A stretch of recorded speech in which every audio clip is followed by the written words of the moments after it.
Welcome everyone. My name is Sean, and today we got to talk about this Jubilee panel, which featured white liberals versus black conservatives. And the reason I might sound a little bit disappointed in my tone is because some of these black conservatives had an absolutely awful performance. Some were good, and I can admit that this may be down to the editing of Jubilee, but overall I was pretty unimpressed by the arguments put forward, but more importantly, the lack of information on basic talking points being brought up by some of these left-wing people, including historical events.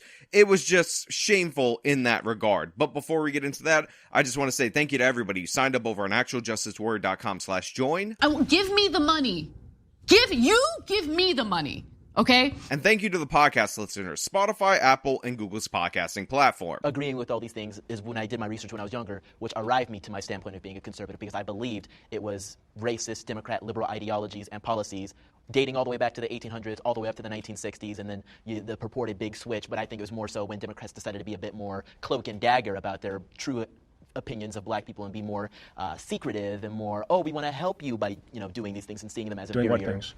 Affirmative action, welfare, all sorts of things that eventually ruin our culture and place us where we are now. So full disclosure, I've met Chandler Crump. I think he's a sweet kid. I believe he's something like 19, maybe even 20 years old at this point in time. And I do think that he's passionate about politics and he cares about the issues that he's talking about. That being said, I'm not interested in this Democrats are the real racist kind of thing, or that, the point of the welfare system is that they were trying to separate the black family and all of that.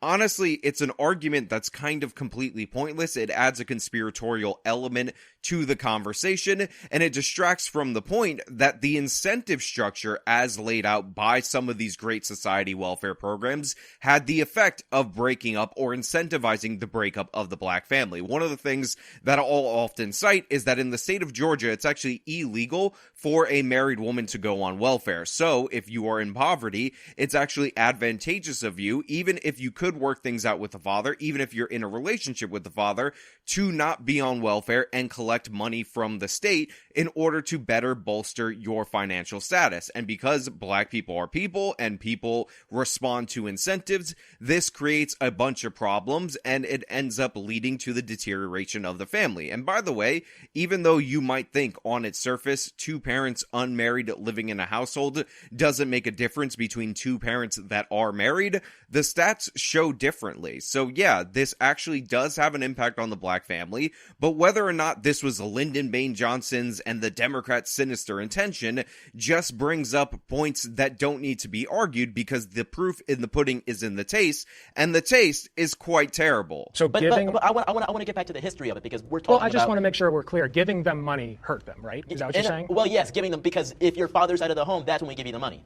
If you're living in this so housing, then give them the money while the dad's rent-free, well, then give them the money while the dad's in the home. If you're working this amount of hours and getting less than this amount of dollars, you're getting money from the government. Yes, so this guy called Alec, with the C, by the way, very important that I take note of the fact that his name ends with the C, is basically discount, great value version, the Walmart store brand, Vaush. That's who he is, that's how he argues, that's his cadence, and throughout this whole segment, he is incredibly aggressive and wildly inappropriately aggressive.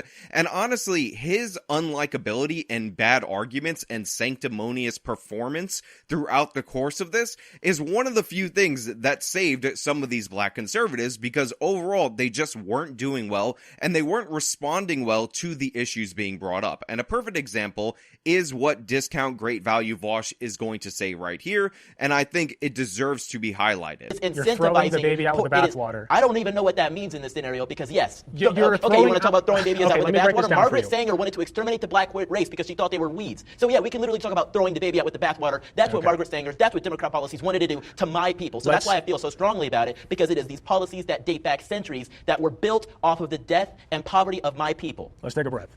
So, I'm breathing. Okay. So a lot of babies aren't, but I am. So again, this is probably my main problem with Chandler Crump. They're having an argument related to welfare, and then this guy says throwing the baby out with the bathwater, which means he thinks that you should still give people welfare even if you change up the incentives. And he goes on this whole rant about Margaret Sanger and Planned Parenthood. And by the way, it is true that Margaret Sanger didn't like black people. Planned Parenthoods were set up specifically in black neighborhoods in order to decrease the fertility of black people for racist reasons. However, that has nothing to do with what we're talking about right now, so it's a lot of sound and fury signifying nothing, and then discount great value Vaush tells him to take a breath, which by the way is very condescending, but it gives the illusion that he's in total control of the conversation, and Chandler, again, he's a young guy, is just lacking all discipline at this moment. It's not a good look for Chandler Crump, and I say that as somebody who personally likes him when I met him and all of that. I think he's a good kid,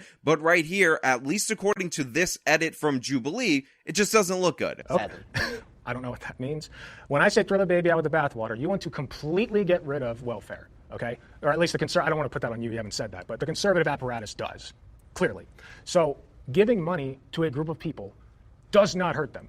I mean, sure, if you're talking about a lottery, just hey, take money. But yes. there are strings attached to that money. Take all the money. There are strings attached Give to that them money. millions. Make them all millionaires. I don't care. So in this point of the conversation, Chandler Crump has lost. He has conceded a point that he never should have conceded, which is the idea that giving money to people does not hurt them. And he cites the lottery as an example, which, by the way, go look up the fate of lottery winners to find out that that is actually 100% not true. What we know is that when you give out money when people don't earn it, they don't have the financial discipline in order to utilize that properly. We see this all the time with any group that is given large sums of money or is under the care of the federal government. A perfect example of this is Native Americans. A lot of Native Americans are granted land, the government owns and manages it, the government issues them checks based on treaties, and even though it doesn't have the same incentive structures as the welfare system, which incentivizes the breakup of the family, we see similar results in Native communities under those treaties that we see in communities that are receiving welfare benefits disproportionately.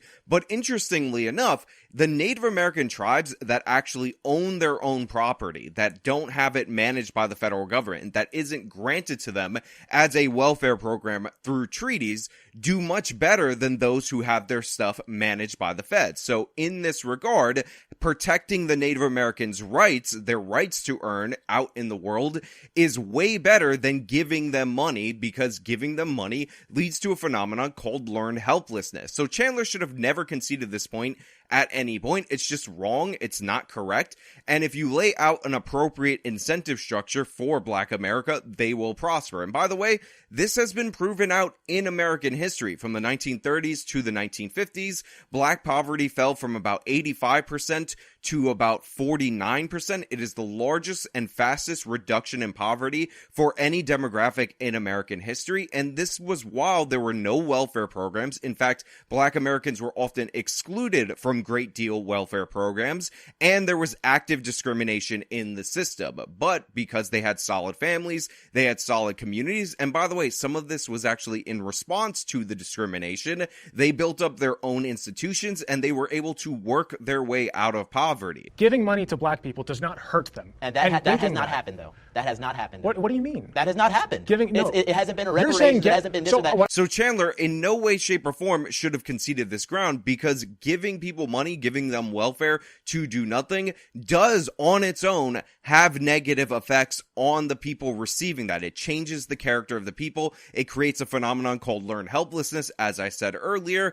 And again, citing lottery winners, it's such an asinine maneuver. I can't believe he actually said that. It has been a welfare program, Great Societies Act, that was built off of the idea of, hey, we get these families split up, we get these people living here. So then let them keep the family together and keep all the money. I mean, I guess so, but I guarantee you there's no way that Why would you not advocate for that? So again, conceding to this point gives away the whole game. It gives away the whole argument. It ends up surrendering ground to this great value Vaush that essentially we need to do welfare, but even better, and that's going to solve the problems in the black community. And him saying, oh, they haven't done that or whatever, honestly just does not help the situation. Now, you could talk about, like I said, the impacts of the specific welfare programs. You could talk about how they're disproportionately impacting black people, but there's plenty of poor white people who fall into these same incentive traps. But all of that ground is conceded when you give up to this guy that, oh, well, they haven't made black people millionaires, and, you know, it would be better if it was like the lottery and all that. Again, Chandler, too angry, too aggressive right off the bat,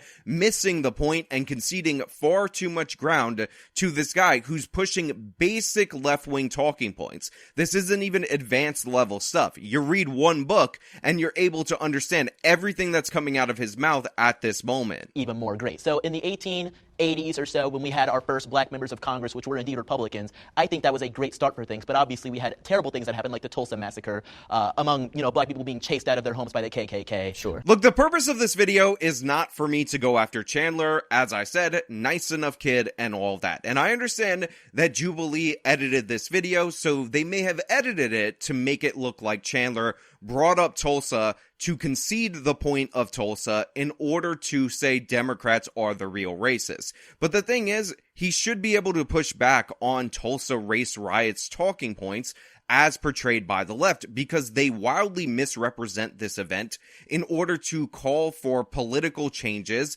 and make it seem like it's totally impossible for Black America to build wealth. And everything that the left says related to Tulsa is a complete and total lie. What actually happened is that a guy called Dick Rowland, nicknamed Diamond Dick, I'm not joking, was accused of sexually assaulting a girl in an elevator age 17. Now, because black people in that black neighborhood that is often labeled by the left as Black Wall Street, however, it was actually called Little Africa at the time, and it was only named Black Wall Street for political purposes later, thought that they were going to lynch Diamond Dick for this crime. So they showed up to the courthouse, and there was a confrontation with white people who may possibly, because again, this was over 100 years ago in the South, probably showed up to lynch Diamond Dick. But the thing is, the black people then fired guns first, killing 2 to 3 white people on the courthouse steps, and then a racial battle, a racial riot was on. Now, the left likes to exaggerate, and they quite literally fund expeditions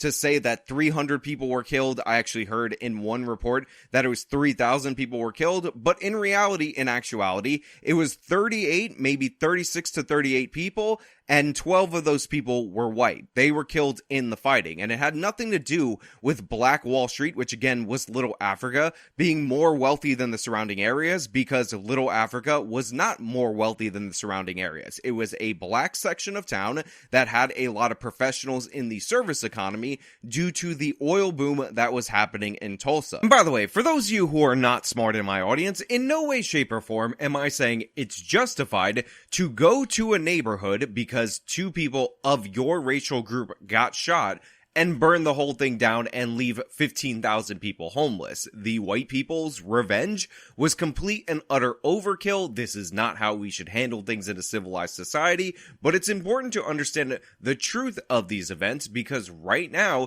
this event is being used to excuse any non-building of wealth from the black community and tell them that there's no point because white people would just come around and destroy it. And the reason I end up citing historians who covered this before it was a trendy topic, like Albert Brossard, is because his quote is damning. There is no evidence putting the death toll higher than just over 2 dozen. Brossard, who is a co-author of American history textbooks, says, the notion that 300 or more died is greatly exaggerated, and it is highly unlikely that after all these years, the mass graves that people keep looking for will be located. Why? Because they don't exist. Now, here's why this is incredibly important, because what the left does often with the Tulsa issue is they portray the Watchmen version of this event to say that white people will never let black people build any wealth, when in reality, in actuality, it had nothing to do with them being more wealthy than the surrounding white area, because they were not more wealthy than the surrounding white area. It had everything to do with a skirmish that happened outside of a courthouse, and then 2 groups of people going to war, essentially. Now, is it entirely possible that Diamond Dick was likely to be lynched by white people for grabbing a white girl in an elevator? I will concede that that is definitely a possibility, and I understand why the people of Little Africa would feel that way at the time, and why they would show up to the courthouse. But when you end up shooting people in order to achieve the goal that you want, and they are also armed, this of course is going to lead to a situation, especially back in the day when we were a lot more lawless, where people are going to fight, and obviously the devastation was felt in the black neighborhood, and it is a terrible moment in our American history, and a terrible moment for race relations. However, with the help of the American Red Cross, they actually did rebuild this neighborhood, so the idea that Black Wall Street, aka Little Africa, died that day is completely false. The idea it had anything to do with the jealous white people destroying them because they're a wealthy area, also completely false, and you shouldn't concede this ground from the jump just to say the Democrats are the real racists. I have 6 children, and 2 boys, 4 girls. And all of them went to Harvard and Columbia and this one and that one. And it breaks my heart to think that they accomplished that goal of getting into these institutions just because of the color of their skin. So I just want to say, because I'm likely not going to talk about this woman, Renee, very much throughout this segment, that I really liked her. She had a great personality, and she had a great story. She had something like 6 children that she was able to get into Ivy League institutions, and I got a lot of respect for this woman, and I just want to say, just because Chandler underperformed in certain segments doesn't mean that everybody on this panel was bad. There was actually a lot of good moments for them. I'm just saying, overall, there were too many concessions in order to make the point that Democrats were the real racists and other nonsense like that. If affirmative action accomplished its purpose, why do we still see the disparities that we do in the professional workplace? If you average white wealth and compare it to black wealth totals, white people as a whole have about 50 times greater wealth than black people as a whole per capita. So I just don't understand why you think affirmative action has accomplished its purpose. So I just want to point out that Great Value Vaush is babbling right now, and they actually put a fact check on the bottom to say that black and Hispanic households are either at about 15 or 20% the average worth of a white household in the United States of America. And the reason they did this is because he started doing the 50 times more wealth, which does not account for population, and he says total, but then he says per capita, and it's just him babbling about stuff that he doesn't know. But again, if you're going off the cuff on statistics, usually you're going to be incorrect. If this was not corrected, by the way, by Jubilee, I would have corrected it here. But it is notable that, at least in this edit, that nobody corrects this exaggerated stat, and they also don't really get into the underlying premise in a satisfactory way. So I don't see Curious, why do you assume that just because there is a disparity means it's because of a racial issue? What else would it be from? Now look, I've been very critical of the black conservatives in this conversation, but I just want to point out that that is the exact perfect question that you should ask whenever somebody brings up racial or ethnic wealth disparities. Why do you assume that that gap is due to racism? And more importantly, what I would have zeroed in on is, why do you only assume the gap between black people in general and white people in general is due to racism, as opposed to the gaps that we see within groups of people of the black community, and within different white ethnic groups, and within other ethnic groups in the United States of America? You see, he proposes an absurdity. It's basically the God of the gaps argument, except with racism. The racism of the gaps argument. That if there is a difference between blacks and whites, and that difference looks negatively upon blacks, it's not favorable to them, then thus it must be racism. But the thing is, we see gaps and disparities between groups all the time, and what we see consistently is that people perform differently, and there are different cultural drivers for that. And that is repeated not just in the United States of America, but across the world. But I'll get more into that in a little bit. Yes, but why specifically do more black people? Government assistance programs. Government assistance programs, like what? Child redlining. I mean, you can go into that if you'd like to, but let's take a is look relevant. at the Great Societies Act, which was created to kick black fathers out of the home and get black mothers on welfare assistance.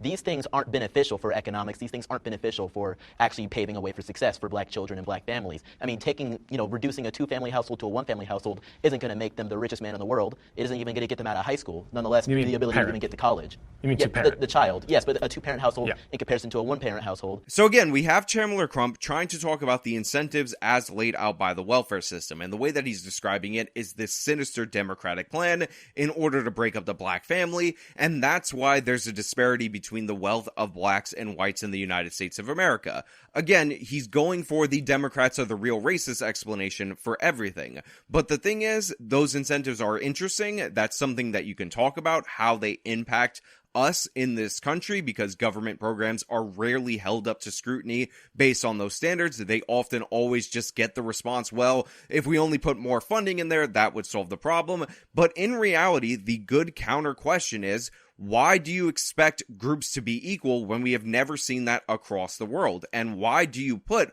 any inequality down to discrimination when what we often see throughout the history of the world is that more successful groups are discriminated against? A perfect example of this would be Armenians. Armenians, if you're not aware, are successful everywhere they go. They're also incredibly successful in the nation of Turkey, which is probably where they're most discriminated against. However, even with that discrimination, even with an actual genocide from the Turks against the Armenians, they still consistently outperform them due in large part to cultural reasons. They're entrepreneurial, they have strong family structure, they have a historically literate population, they have strong community ties, and this is one of the reasons why Armenians, if you look at the propaganda against them, are portrayed like Jewish people by Turks and other people who discriminate against them. The same is true for Chinese people, not just in the United States of America, but the world over. In Malaysia, they actually have affirmative action for the majority population, and this dates all the way back to British colonial rule, where they actually granted free education to native Malays who were getting angry at the fact that Chinese immigrants, who by the way came as illiterate laborers, their children, because Chinese people emphasize education, were outperforming the majority population. And even with that active discrimination in law, specifically designed to keep Chinese immigrants in Malaysia down, Chinese immigrants still outperform Malays because, again, they have stronger ties to education. And by the way, Malays describe them very similar to Jewish people, how they're described by anti-Semites, and exactly the same way that Armenians are described by groups like the Turks. This is because discrimination often does not lead to negative disparities of that group. It spawns from positive disparities, or a minority group outperforming the majority group, and thus the discrimination is the response to that. By the way, another example of this is actually black people from the West Indies, from the Caribbean, being discriminated against by black Americans and being attacked and victimized because they are successful sending their kids to the same schools, living in the same neighborhoods as your average black American. In fact, if you look at the first black person to be a New York official in whatever category, chances are you're actually going to find somebody of Caribbean descent. Now, the hypothesis put out by great value Vaush is that, the history of slavery and discrimination and all of that led them to not be successful. Well, I got news for you. If you're black from the Caribbean, if you're black from the West Indies, you're descended from slaves, more likely to be descended from slaves than the average black American in the United States of America. Yet that is not holding you back. Why? Because blacks from the Caribbean have a better culture, better family structure, better work ethic, better emphasis of education.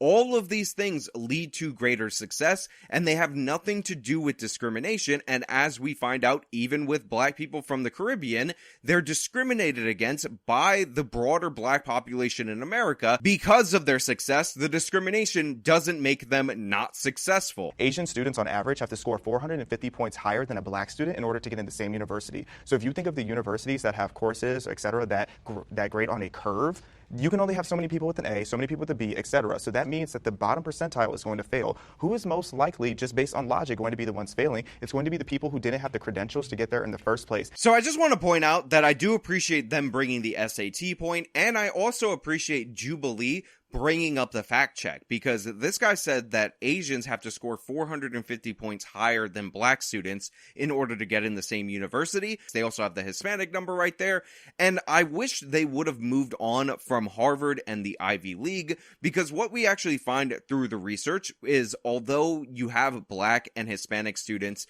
near the bottom at Harvard, often In reality, what we tend to see is that these spots are usually taken by highly talented people, so they don't have the same artificial failure problems that we see in the other tiers of university. And this was what was discovered in the Bach and Bowen research, where they tried to debunk the idea that affirmative action was creating artificial failures. However, they only looked at the Ivy League, which, if you think about it, is going to have the upper echelon of any group of kids, and they didn't look at universities below the Ivy League, where the mismatch hypothesis has proven true consistently throughout the research. And essentially what this means is that instead of the S-tier university, your Ivy League and around, if you bump up a black student from the A tier when he should be in the B tier, then that person is more likely to fail and drop out of that university, thus making somebody who would have been successful if they were matched at the appropriate university, in this case a B tier university, an artificial failure, because you wanted to bump them up in order to boost the diversity or feel better about yourselves in that A tier university. And this ends up having an effect almost all the way down the line. However, that effect is actually less pronounced in the Ivy League because there's so many applicants and there's so few spots. You're ending up selecting for people who are generally going to do okay in those Ivy League institutions. It's a lot.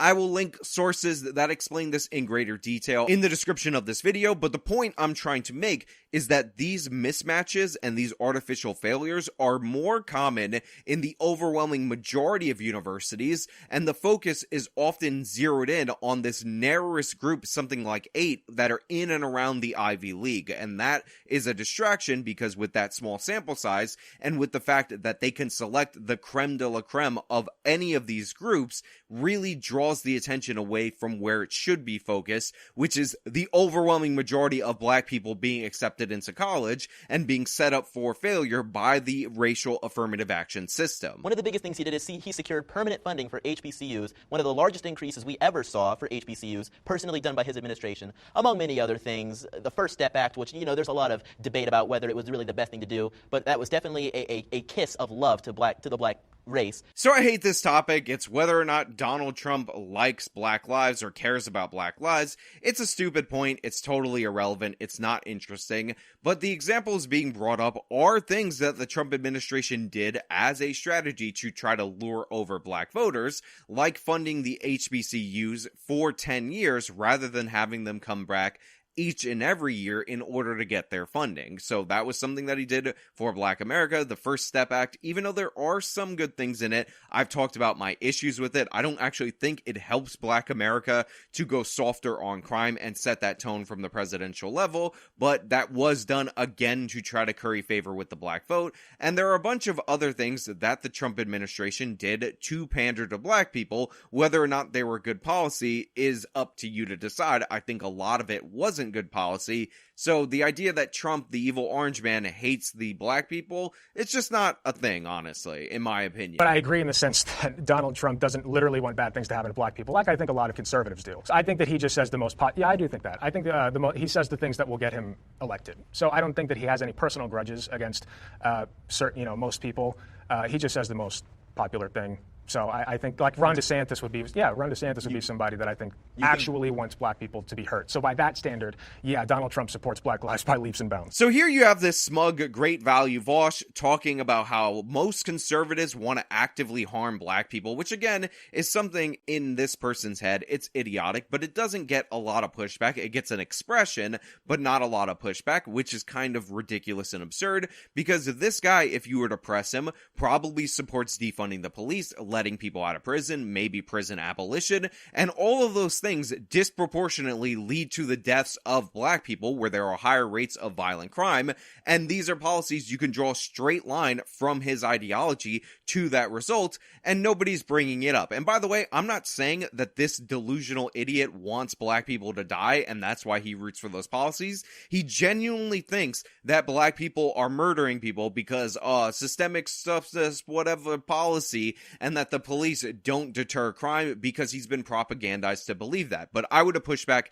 in that regard rather than just let him throw that out there and say that about Ron DeSantis when, again, he has absolutely no evidence of that, and it's a ridiculous and absurd notion. I mean, this man took out like a full page in a newspaper calling for the public execution of 5 black kids. His hotels, all of his businesses have rampant history of denying black people apartments or whatever. So I forgot about that. I should not have stepped forward. So I haven't talked about this guy, Jacob, who is a very stereotypical white progressive that has no connection to reality, but I was waiting for this so that I could talk about him. And I'm going to knock out what he said second and then go back to what he said first. This is the discrimination for housing or apartments or whatever from the Trump organization. His hotels, all of his businesses have rampant history of denying black people apartments or whatever. So, and the fact of the matter is, if you're any of these large companies and you're renting out property or whatever, you will ultimately end up finding yourself in one of these discrimination suits, and you're likely to settle these discrimination suits.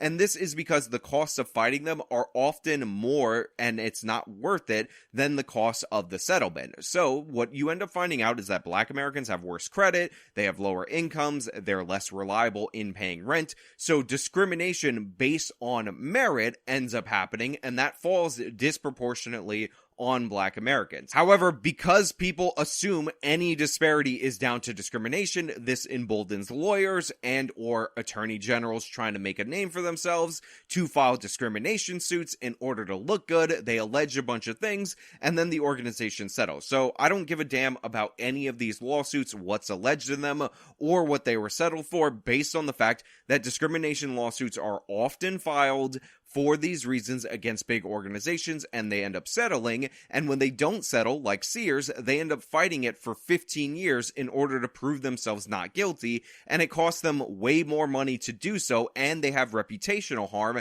every step along the way. You can look into these cases where people fight and they technically win, and how they actually end up losing versus settlements, for you to understand that for yourself. The second thing, though, I mean, this man took out like a full page in a newspaper calling for the public execution of 5 black kids. Is this idiotic statement that Trump took out a full page ad to call for the execution of 5 innocent black people, aka the Central Park 5. So first and foremost, the Central Park 5 was a mixture of black and Hispanic people. Secondly, Trump's article, which I can pull up and read some of it to you guys right here, did not call for the execution of the Central Park 5. This was in the wake of the Central Park 5 that Trump called for the reinstatement of the death penalty. And more importantly, the Central Park 5 are guilty. Regardless of the point. Address the Central Park 5. That's what you brought up, right? Yes. How do you feel about that? Well, he took actually, that after they were so I haven't he wanted them to be killed. Well, executed just because they were black. So by the way, as you guys have noticed, Destiny is here. Destiny is in this conversation, and I'm going to talk about him later because I'll probably throw him up in the thumbnail for clickbait purposes. But what I really want to focus on is what Jacob said, who doesn't even know that some of the Central Park 5 are Hispanic, about Trump wanting them executed just because they were black, which is absurd, and Destiny asserting that they were exonerated. And that's somehow comparable to the Donald Trump's treatment of the Central Park 5 that were already exonerated. That wasn't a victim of the media. The media said they were done. They were exonerated in court. They weren't there. So first of all, the Central Park 5 were not exonerated, and as Destiny says at some point, which I'll play the clip for you, it was not proven that they weren't there. The media said they were done. They were exonerated in court. They weren't there. What ended up happening is that one judge vacated their convictions, and then Bill de Blasio decided to pay them money for political reasons after they identified the source of semen that was found on a sock near the crime scene, and that belonged to Mateus Reyes. Now, this is presented by complete and utter idiots as proof that Mateus Reyes was behind this, and that the Central Park 5 were completely innocent, they didn't do anything, and they were framed by an evil white racist system.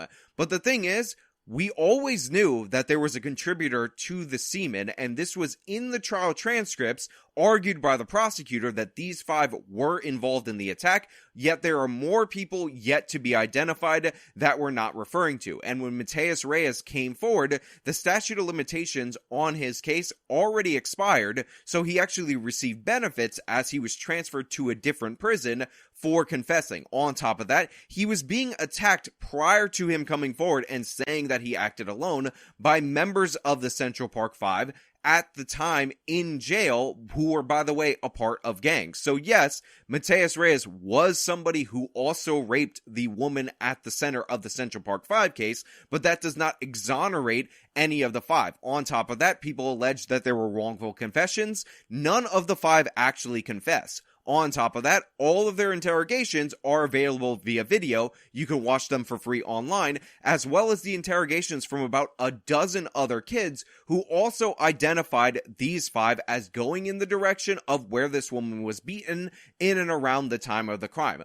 On top of that, there are also other people that were assaulted by these group of kids that they also had been arrested for because they were assaulting multiple different people that night. So if you're going to tell me that these kids weren't near the park, you're going to have to explain to me why all of these other witnesses were able to identify these kids. And considering one of these kids, Yusuf, was over 6 feet tall, super thin with a high top fade, carrying around a lead pipe, it would seem like that's a pretty distinct description for a bunch of random people who were beaten up and attacked by him to make up out of nowhere in order to put it together.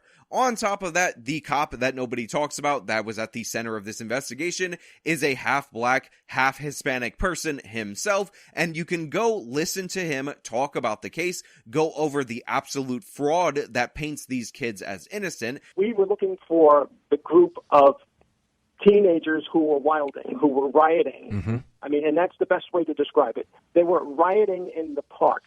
We came upon 20 to 30 of them after they had assaulted the teacher, John Laughlin, and beat him so badly that both of his eye sockets were shattered and his skull was cracked.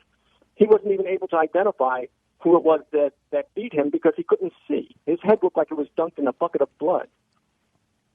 Wow. We captured 5 of the 30 that we observed because the group, of course, started running when we went to apprehend them. Mm-hmm. And 2 of the 5 were Kevin Richardson and Raymond Santana, part of the Central Park 5. Mm-hmm. The Ava DuVernay joke of a series where they get 12-year-olds to play kids that look like little mini Mike Tysons. It's absurd. It's insane.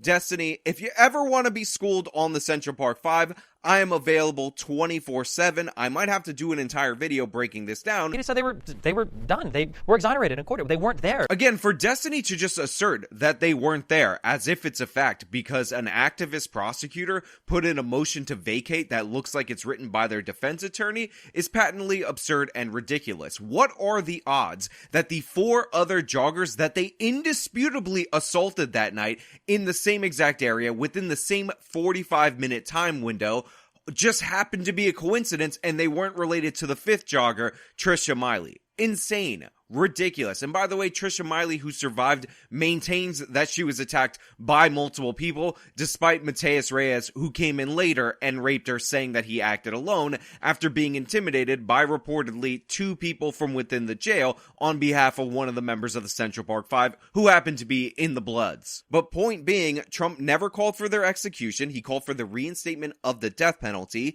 This was not after they were exonerated, which, by the way, they were never exonerated. Their conviction was vacated. This was before we even knew if the woman was going to be able to survive for this.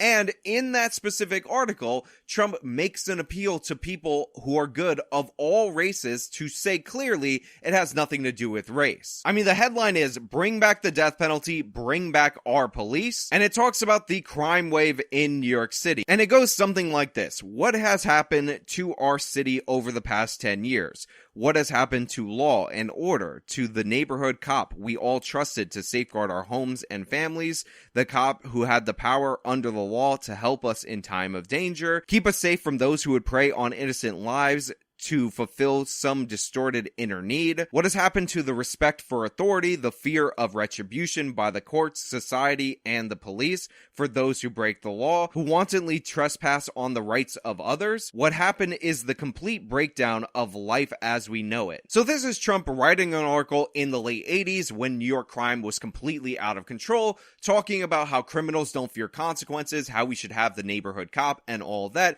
And again, there's nothing racist about this at all whatsoever. He would go on to say many New York families, white, black, Hispanic, and Asian, have had to give up the pleasure of a leisurely stroll in the park at dusk, the Saturday visit to the playground with their families, the bike ride at dawn, or just sitting on their stoops. This whole article will be linked in the description of this video. I defy you to find me something evil white racist about this, anything about executing 5 black children. This is overall about how Trump thinks we should bring back deterrence, bring back the police, and bring back the death penalty for New York City because criminals don't fear consequences. And again, this was written when we didn't even know whether or not Trisha Miley would have survived her injuries because she was left in such a poor state by the group, the Central Park Five, after they attacked her. I understand that the prosecutor of the 5, he was a black guy. And so in being a black guy, he went and he looked at all the evidence and said, these guys are guilty. Black people can also be racist against other black people. Or just make mistakes.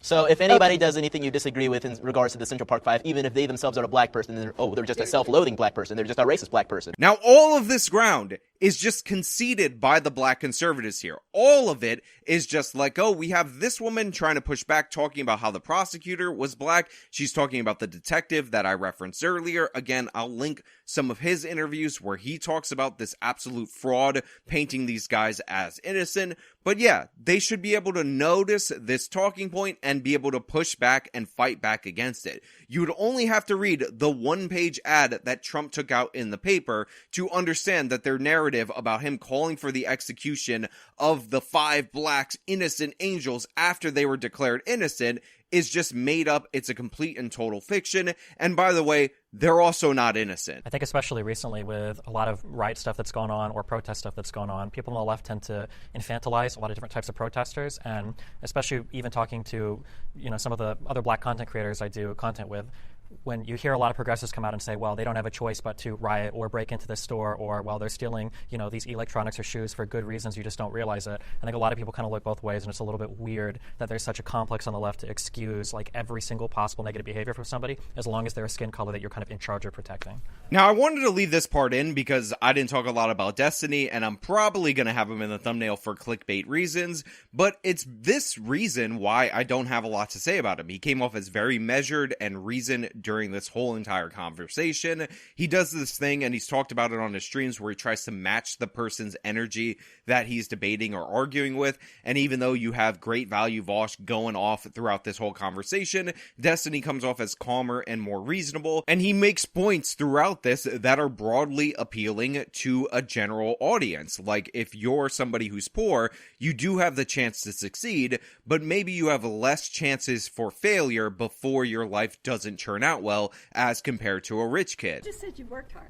I did, but I got very, very, very lucky doing so. Very lucky. Do you think it's just luck? It's not just luck, but the difference is that born into a wealthier family, you can make so many more mistakes in life. And when you're born poor, you get like 1 or 2 before your life is over. And that's really sad to me. This kind of stuff is broadly appealing, and this is one of the reasons why there aren't a bunch of crazy highlights from Destiny from this conversation. Maybe he had better rants that were edited down. I believe they shoot for something like 3 hours, or maybe I'm confusing them with Vice, and they actually shoot for something like 6 hours in these segments, and then they edit it down to like 45 minutes, and obviously they cut around parts of the conversation, so there's just not a lot of crazy Destiny moments that you would see from his stream in this, and I think it's kind of to his benefit because he does come off as just more reasonable as compared to Chandler or great value Vaush Alec with the C. Renee comes off very well, but she's also more reasoned, so she doesn't get a lot of airtime, and some of these other people do come off pretty well. It seems like Jubilee wanted to paint this more as a battle between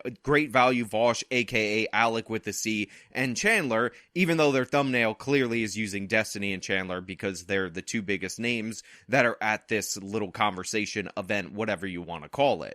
I just got one thing I wanted to bring up earlier about taxes, because you were saying that you had your job and you were talking about how like you get the tax every time and you're like seeing your tax go up. I worked in nursing homes in 2020 COVID. The last thing that was on my mind when I watched 60 and 70-year-olds on their deathbeds suffocating to death was taxes. I was worried about health care. I didn't give a shit about taxes in that time. So when I go to work every day, that's what I see. That's what I want to fix. Now, this is probably my favorite part of the whole conversation. It makes me laugh every time that I watch this section of it because it's so ridiculous, so over the top, and so performative. I worked in healthcare, and when I watched people suffocating, taking their last breath during COVID, I was not thinking about taxes. I am holier than thou. You are all shameful. And he gets called out shortly after by Renee for this sanctimonious performance. I see you once again elevating yourself above the rest of us, and particularly at me, a white man elevating himself above a black person. He called me a bootlicker. He called me a bootlicker. And honestly, this is probably the difference between Vaush and Great Value Vaush, because while they're both trying to look good, I think Vaush original flavor would probably have thought better of this particular stance, this moral grandstanding, because it looks ridiculous and absurd and incredibly sanctimonious, and it really shows you that nobody thinks higher about Alec with the C, aka Great Value Vaush, than Alec with the C, aka Great Value Vaush. But hey, those are just my thoughts. Let me know your thoughts down in the comments below. If you like the video, show them by leaving a like, subscribe for more content, follow me on all my social media, support me via the support links in the description of this video. This has been me talking about the Jubilee episode, Black Conservatives versus White Liberals. Till next time.